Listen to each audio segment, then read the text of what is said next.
Yesu ashimwe cyane bene data, ndabashuje mu izina ry'Umwami wacu Yesu Kristo. Nshuti zanjye mwese aho muri mutandukanye, shalom shalom, amahoro y'Imana mu izina rya Yesu. Tugiye kuganira ijambo ry'Imana rizima kandi ry'imbaraga kandi ry'ukuri. Mfite ibyiringiro by'uko buri muntu wese riri bumukoreho ku buzima bwe akumva impinduka mu izina rya Yesu. Ariko ndabasabye abatarakora subscribe kugira ngo bajye bakurikirana ibiganiro by'ijambo ry'Imana, ubutumwa bwiza. Wakoraho ntacyo bitwaye kuko nta kindi kintu bigusaba. Icyo bigusaba gusa no kukandaho ukaba umunyamuryango, tukajya dukomeza dusangira ubutumwa bwiza uko buje bukakugeraho mu izina rya Yesu. Mwami Yesu, ndagushimye kuri Imana ishobora byose, uri Imana ikora imirimo n'ibitangaza, uri Imana yo kubahwa no kwizerwa mu izina rya Yesu. Tugiye kuganira ijambo ryawe Data, ndasabye umwuka wera dufashe kandi Umwami Yesu abane natwe mu izina rya Yesu, amen. Tugiye kuganira ijambo riri mu Batesalonike ba mbere ibice 5, rimaze igihe ku mutima, umurongo wa 23. Haba ngo Imana y'amahoro ibeze rwose, kandi mwebwe ubwanyu n'umwuka wanyu n'ubugingo n'umubiri byose birindwe bitazabaho umugayo ubwo Umwami wacu Yesu Kristo azaza, amen. Ndashaka tuganire kuri aya magambo Paulo yandikiye itorero ry'Abatesalonike. Abandikira amagambo meza ariko akomeye. Arabwira ngo Umwami Imana, avuga ngo Imana y'amahoro ibeze. Yesu ashimwe cyane. Ngo Imana y'amahoro ibeze. Iyo dusomye Bible twerezwa muri Kristo Yesu, ariko tubiheshejwe n'ubutumwa bwiza. Ibyo nenda byumvikana. Nuvuga ngo aravuze ngo Imana y'amahoro ibeze, yeze umwuka wacu, yeze ubugingo bwacu, yeze imibiri yacu itazasangwaho umugayo. Ariko dusomye Bible Abakorino ba mbere igice cya mbere umurongo wa 2, havuga ngo turabandikiye mwebwe abo mu itorero ry'Imana ry'i Korino, berejwe muri Kristo Yesu. Ako niko nashakaga cyane. Arimo arandikira itorero ry'i Korino ryo aribwira ko ryerejwe, ryatunganirijwe muri Kristo Yesu. Birashaka kuvuga iki ngiki?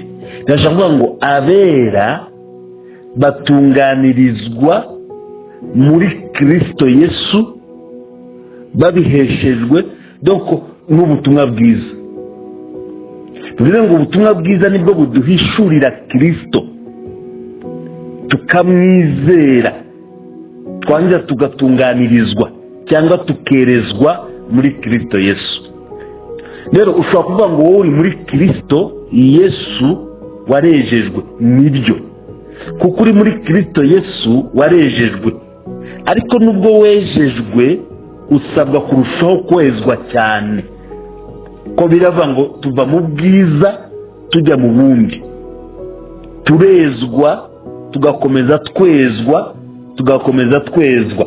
Yesu yabwiye abigishwa be, arimo abigisha isengesho ryo gusenga, avuga ngo nimujya musenga mujye muvuga ngo Data wa twese wo mu ijuru, ubwami bwawe bugire bute, buze.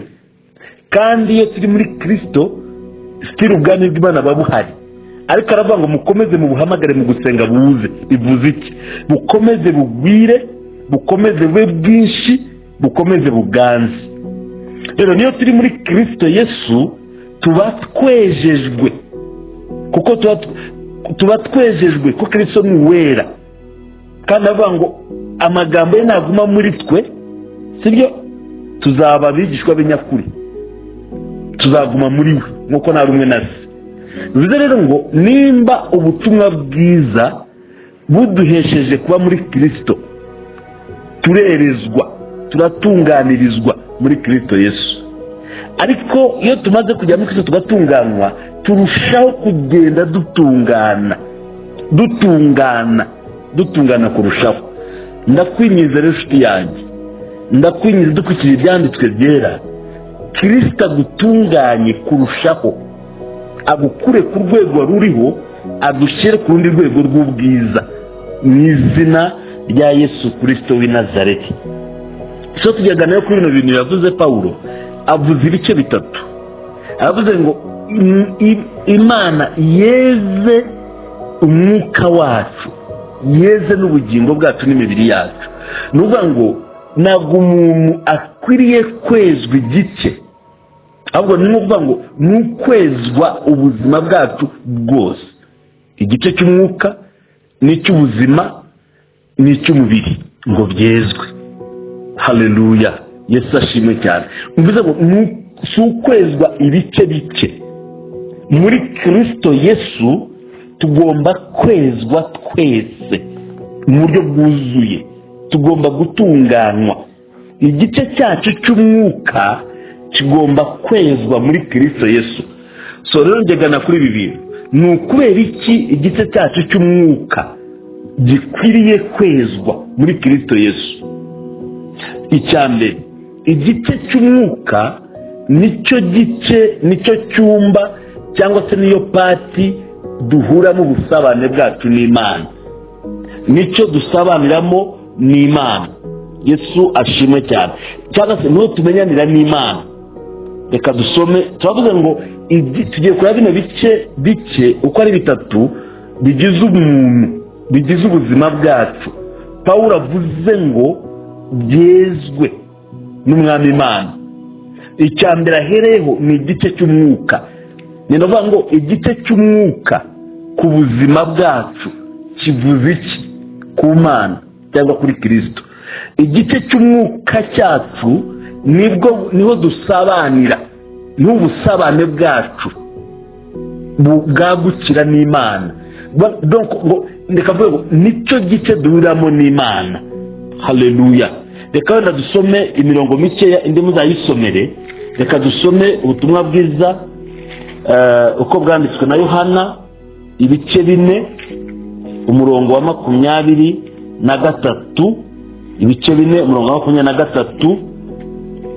Umva kuntu havuga, haravuga ngo ibice 4 umurongo wa 23 havuga ngo ariko igihe kiraje ndetse kirasohoye ubwo abasenga by'ukuri basengera Data mu mwuka no mu kuri, kuko Data ashaka ko bene abo ari bo bamusenga. Imana ni umwuka, n'abayisenga bakwiriye kuyisengera mu mwuka no mu kuri. Aha Yesu arimo avuga n'umusamariyakazi, muramuzi, bari bahuye ku iriba ava kuvoma rya Yakobo, bagirana ikiganiro kinini nari busubiremo, kirimo umuco w'uko banenana, kirimo ibibazo byinshi cyane. Ariko ageze ku ntego nari ndiho nashaka kuvugaho, Yesu agira ku ngingo aravuga ngo mwebwe musenga ibyo mutazi, ariko twebwe dusenga ibyo tuzi. Aravuga ngo noneho rero aranamwebwira aravuga ngo igihe kirageze ubwo abantu basenga Imana by'ukuri bagiye kuyisengera mu kuri no mu mwuka, kuko Imana ari umwuka. Bivuze ngo Imana ni umwuka, biyorohera neza gusabanira natwe mu gice cy'umwuka, kuko ari umwuka. Ushobora kuvuga ngo ahanga aravuga umwuka w'Imana uri muri twebwe, ariko ndashaka kwereka ko umwuka w'Imana ubwe akorana n'uw'abantu n'uwacu iyo wejejwe. Umva Abaroma kuntu havuga 8:16 harabisobanura neza. Haravuga ngo umwuka w'Imana ubwe ahamanya n'umwuka wacu yuko turi abana b'Imana. Haleluya. Umwuka w'Imana ubwe asabana n'uwacu, ahamanya n'uwacu, aziranye n'uwabizera ko turi abana b'Imana. So bivuze rero ngo igice cy'umwuka nicyo cyumba cy'Imana. Rero igice cy'umwuka cy'umuntu iyo cyanduye nagagira communication n'Imana, nagagira communication. Niyo mpamvu Paul yavuze mu Baroma, yavuze mu Efeso ibice 6 umurongo wa 18 yavuze ngo musengeshe umwuka iteka mu buryo bwose bwo gusenga. Bivuze ngo igice cyacu cy'umwuka iyo kitejejwe, iyo kidatunganijwe, ntabwo communication yacu n'Imana iba nziza, ntabwo ubusabane bwacu buba bwiza. Imana tuyumvira mu mwuka kuko nayo ari umwuka, kandi umwuka w'Imana urera, unitwa umwuka wera, ni umwuka w'ukuri, ni umwuka wo gukiranuka. Ayo yose ni amazina y'umwuka, yitwa umwuka wera, umwuka w'Uwiteka, umwuka wa Kristo, umwuka w'ukuri, umwuka wo gukiranuka. So rero bivuze ngo uwo mwuka wera kandi w'ukuri kandi ukiranuka ntabwo ushobora gusabana n'umwuka wanduye. Niyo mpamvu Pawulo avuze ngo Umwami Imana yeze umwuka wacu. Bisaba ko umwuka wacu wera ugira ukuri, bisaba ko umwuka wacu wera ujya gukiranuka muri wo, kugira ngo ubashe gusingira ubusabane bwacu n'Imana. Haleluya, Yesu ashimwe cyane. Niyo mpamvu mubwira ngo nimba uri no muri Kristo urera, ariko urushaho kwezwa cyane kugira ngo ubusabane bwawe n'Imana bwiyongere cyane. Reka mbaho urugero. Twese turi muri Kristo, twarizeye Kristo nibyo, ariko twese ntabwo tugira ubusabane n'Imana bungana. Sinzi ko iki kintu mu cyumba. Twese dushobora kuba twarabyawe n'umubyeyi umwe, turi babiri cyangwa batatu, ariko twese turi abana be kandi dukunda nk'abana be, ariko ubusabane dufitanye hagati yacu n'umubyeyi twese ntibungane bitewe n'impamvu. Bivuze ngo rero n'umwuka n'ubuzima bwacu nuko bumera. Uko twezejwe cyane mu mwuka, uko turushaho kujya mu bundi bwiza, niko turushaho kwegerana n'Imana. Twese turakijijwe icyo mu cyumbe muri Kristo, abizeye twese twarakijijwe, n'utse no dukirizwa, ariko mu rwego rw'ubwiza. Haleluya, mu rwego rw'ubwiza. Hari ukuntu ubusabane bw'Imana abantu barushanya icyitwa ubusabane n'Imana. Icyo gikomoka ku kwezwa kwacu. Ndakwinginze mwene data, ndagusabira ngo Umwami Imana yeze umwuka wawe, urushaho gusabana na Data, urushaho gusabana na Mwuka Wera, urushaho gusabana n'Imana. Ngo umwuka w'Imana hamanya n'uwacu, umwuka w'Imana ziranye n'uturimo, ngo biremeranya neza, bikemera neza ko turi abana b'Imana, turi abaragwa, twatoranijwe. Haleluya, Imana y'Isiraheli. Yezu umwuka wawe, yezi butunganye mu izina rya Yesu Kristo. Buri kintu cyose umwanzi yaregaga, umwuka wawe Umwami Imana akweze, Umwami Imana akutunganye, kugira ngo urusheho kwinjira mu bundi busabane, urusheho kwakira indi jwi ry'Imana, urusheho kwakira ubundi bwiza bw'Imana, urusheho kwakira izindi nzira z'umwuka, urusheho kumva Imana mu buzima bwawe, kuko Imana iba mu mwuka. Yesu abaho umugisha.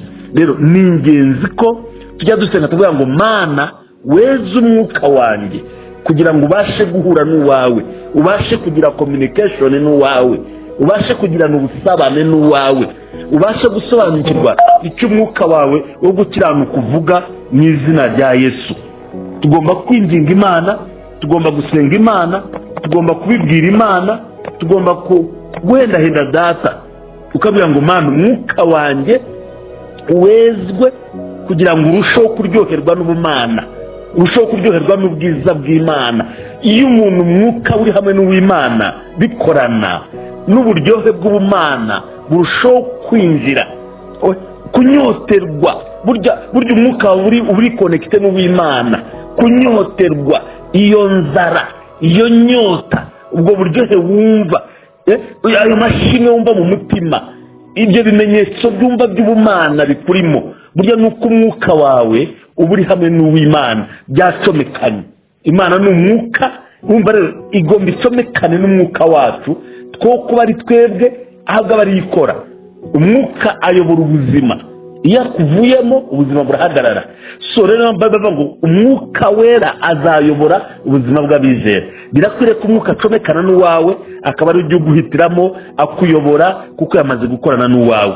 Giye kubana bihanganye, giye kubana ari mekanike, giye kubana bigoranye, ndakwingingira Umwami Imana, kandi nawe wiyingingire ubwire ngo Umwami Imana, nk'uko ijambo Paul yavuze rivuga yingingira Abatesalonike, nawe winginga Umwami Imana kugira ngo umwuka wawe weze ubashe kumenyana n'umwuka we mu izina rya Yesu. Ubashe guhitamo uko umwuka w'Imana ashaka, ugene uko umwuka w'Imana ashaka, utekereze uko umwuka w'Imana ashaka, mu izina rya Yesu Kristo. Amen. Haleluya. Ubusabane n'Imana buraryoha. Niyo waba uri mu makuba, niyo waba uri mu byago, niyo waba uri mu bigeragezo, niyo waba uri mu bisubizo, niyo waba uri mu byiza, niyo waba uri mu cyubahiro, niyo waba uri mu buzima buciriritse, iyo umwuka wawe aziranye n'uw'Imana, iyo umwuka wakorana n'uw'Imana, iyo umwuka wasabana n'uw'Imana, ndakubwiza ukuri ngo uraryoherwa, ufite ubuhamya, ufite amashimwe, kuko umwuka w'Imana ashobora byose. So ndakwingingira nawe wiyingingira, ubwira Imana ngo Mana eza umwuka wanjye, eza umwuka wanjye, kugira ngo agirane ubusabane n'uwawe mu izina rya Yesu. Ibintu by'Imana byose, ubusabane bw'Imana bwose tubukorera mu mwuka. Icya kabiri ni ubugingo bwacu. Ubugingo bwacu nibwo bwumvira. Ubugingo ni ubuzima. Iyo ubuzima bwejejwe bwumvira Imana. Imana Bible iravuga ngo Imana yishimira imitima uyumvira kurusha ibitambo byokeje. Bivuze ngo rero ubugingo, ubuzima ni umutima. Bivuze rero ngo ubuzima butumvira Imana, donc ubuzima butumvira Imana ntabwo bushobora kuyinezeza. So rero ubuzima bwacu iyo bwejejwe buyoboka Imana, bwumvira Imana, bushyira mu bikorwa. Donc urumva Imana ituye mu mwuka wacu. Iyo n'imitima cyangwa n'ubugingo n'ubuzima bwacu buyumvira, biroroha cyane ko ibyo mu mwuka ubuzima bubushyira mu bikorwa. Yesu ashimwe cyane. Murumva ko ikintu nacyo ari ingenzi, nashaka mu gisobanukirwe. Ubuzima burumvira Imana, burejejwe, bwumvira Imana, bwitondera amategeko y'Imana. Bivuze rero ngo Imana ituye mu mwuka wacu, ubuzima gushyira mu bikorwa ibyo mu mwuka biroroha, kuko babwumvira Imana. So Imana rero yeza ubugingo bwacu, nimba bwari bunejejwe, irushaho kubweza bujye ku rundi rwego rwo kumvira Imana.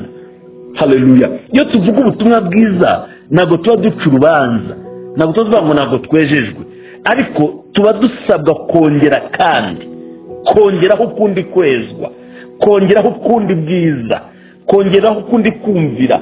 Nimba wumviraga Imana akagira utugusoba, udutunganye natwo kugira ngo ushobore kujya ku rundi rwego mu izina rya Yesu Kristo w'i Nazareti. Amen. Icya gatatu ni imibiri yacu. Ngo n'umubiri wezwe. N'imibiri yacu Paul avuze ngo ikwiriye kwezwa. Haleluya. Ibintu ni ingenzi. Hari abantu twajyaga tuvuga kera cyangwa bavuga kera ngo Imana iba mu mutima, ngo agakiza kaba mu mitima. Oya da, ariko uwo mutima uba mu mubiri. Bivuze ngo n'imibiri yacu ikwiriye kwezwa, ikwiriye gutunganywa. Iyo dusomye ibyanditswe impamvu z'uko imibiri yacu ikwiriye gutunganywa, iya mbere ngiyi. Bibiliya iravuga mu Bakorino ba mbere ibice 6 nyango tuhasome umurongo wa 19. Abakorino ba mbere ibice 6 umurongo wa 19. Tugeze ku mpamvu n'imibiri yacu ikwiriye kubiyera.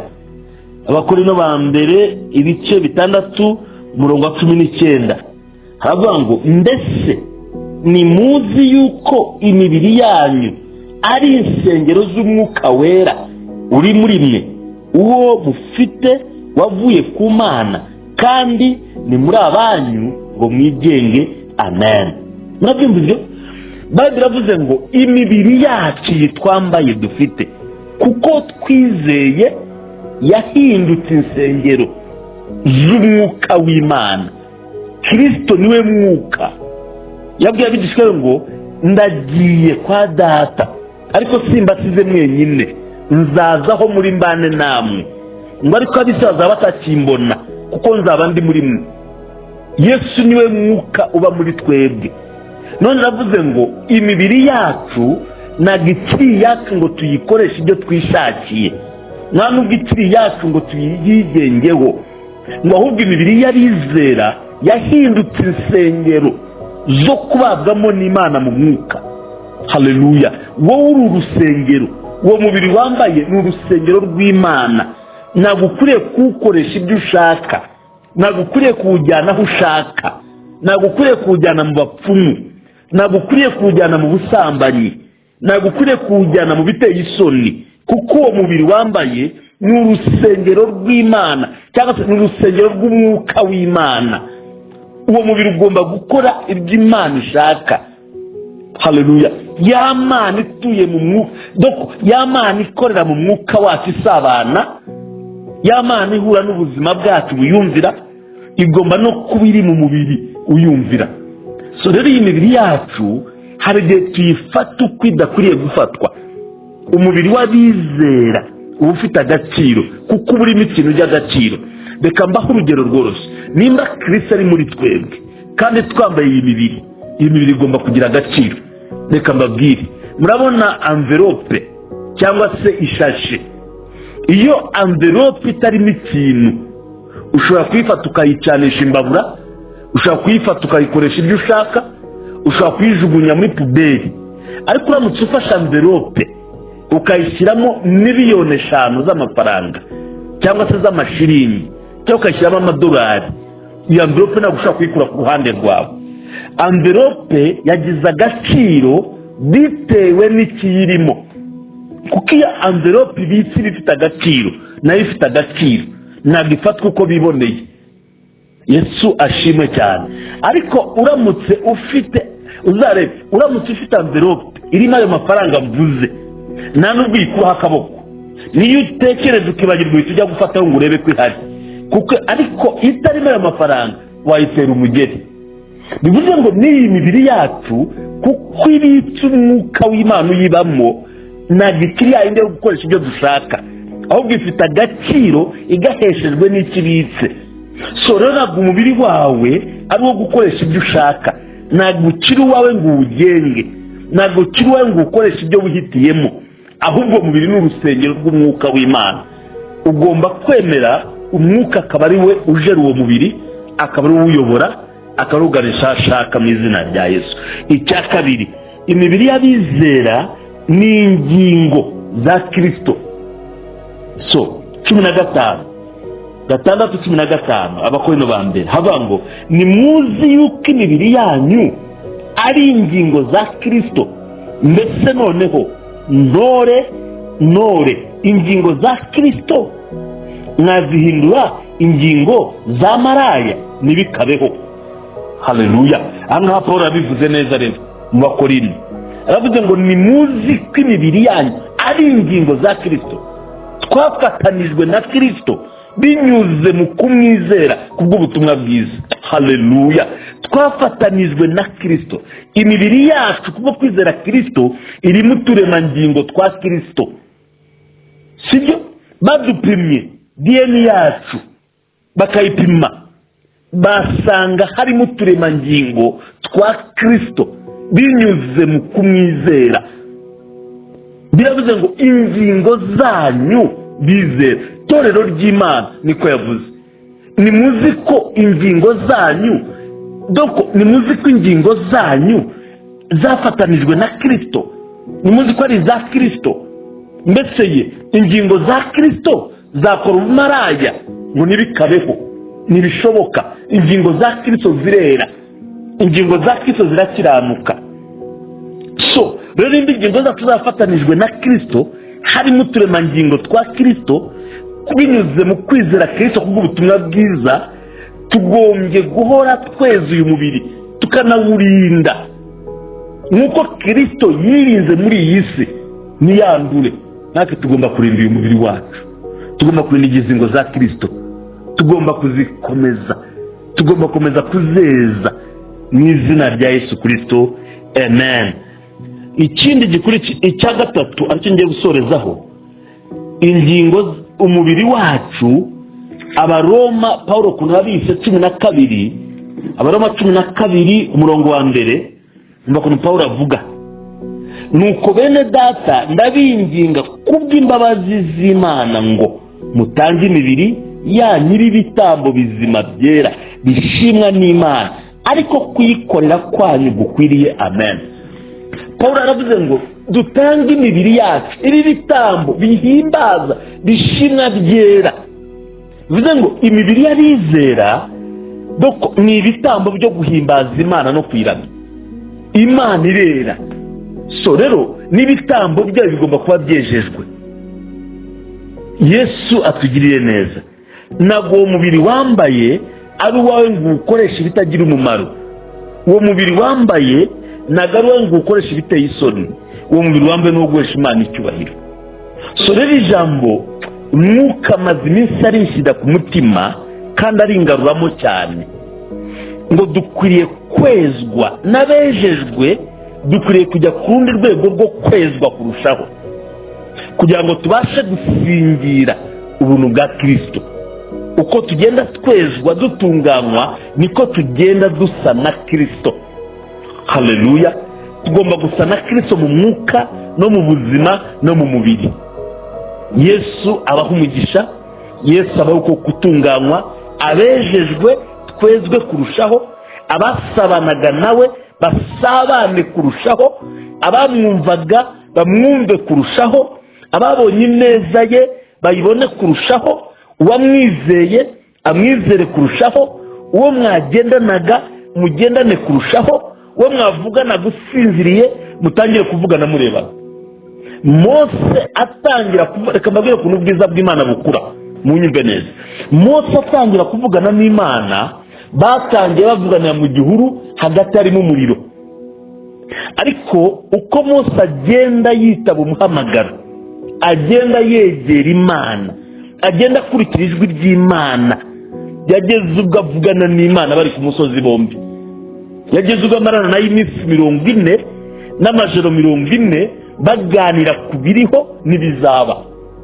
So rero uko ugenda wubaka ubwo bwiza, uko ugenda wubaka uwo mucyo, uko ugenda wubaka uko kwera, uko gutunganywa muri Kristo kubw'ubutumwa bwiza, niko ugenda ujya ku rundi rwego mu guhura na Kristo no kuvugana n'Imana, no gusa n'Imana, no kugendana n'Imana, no gukorana n'Imana, no gusabana n'Imana. Haleluya. Imana iduhe gusingira uwo mugisha, Imana iduhe gusingira ubwo bwiza, Imana iduhe gusingira ayo mahoro, Imana iduhe gusingira uko kwera, Imana iduhe gusingira uwo mugisha, Imana iduhe gusingira izo mbaraga, Imana iduhe gusingira ubwo bwiza no kunesha mu izina rya Yesu Kristo w'i Nazareti. Ndagusabiye ngo Imana ikugirire neza, Imana yeze umwuka wawe, Imana yeze ubuzima bwawe, ubugingo bwawe, Imana yeze umubiri wawe, umwuka w'ubusabane n'Imana, ubugingo bwawe cyangwa ubuzima bwawe bwumvira Imana kurushaho, umubiri wawe wezwe, uhinduke urusengero rw'Imana, uhinduke urusengero rw'umwuka wera, uhinduke ingingo za Kristo, uhinduke igitambo cyo kuramya no guhimbaza Imana no kuyikorera mu izina rya Yesu. Iyi mibiri yacu si yo gukora uburetwa, si yo gukoresha iby'agahato, si yo gukoreshwa n'umwuka wa Satani, ni yo gukorera Imana. Ni ibitambo bizima byera bishimwa n'Umwami Imana, ari byo kuyikorera gukwiriye.